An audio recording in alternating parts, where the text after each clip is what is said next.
आपको distraction distract तब कर सकते हैं जब आपके लाइफ में प्राइमरी गोल आपको ना पता हो। जो आदमी के लाइफ में अल्टीमेट गोल मालूम होता है बीमार नहीं होते हैं। क्या बताऊं मैं?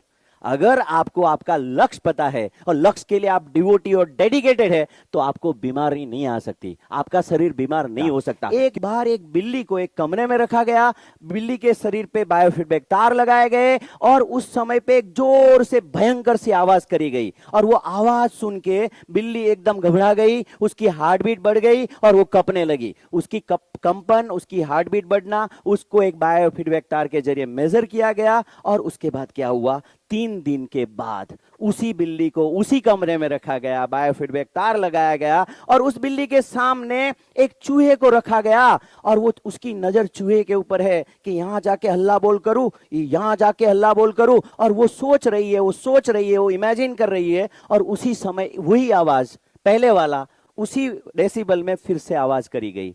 उस बार ना बिल्ली कपी ना उसकी धड़कन तेज हुई, जैसे कि उस आवाज से वो एकदम अनजान थी, जैसे वो आवाज उसको कुछ कर ही नहीं पाई क्योंकि उसका चूहा डिसाइडेड था। तो जो आदमी के लाइफ में उसका चूहा डिसाइडेड होता है ना, वो आदमी डिस्ट्रैक्शन की आवाज में नहीं फंसता है। हेलो, आपको डिस्ट्रैक्शन डिस्ट्रैक्ट तब कर सकते हैं जब आपके लाइफ में प्राइमरी गोल आपको ना पता हो। जो आदमी के लाइफ में अल्टीमेट गोल मालूम होता है बीमार नहीं होते हैं। क्या बताऊं मैं?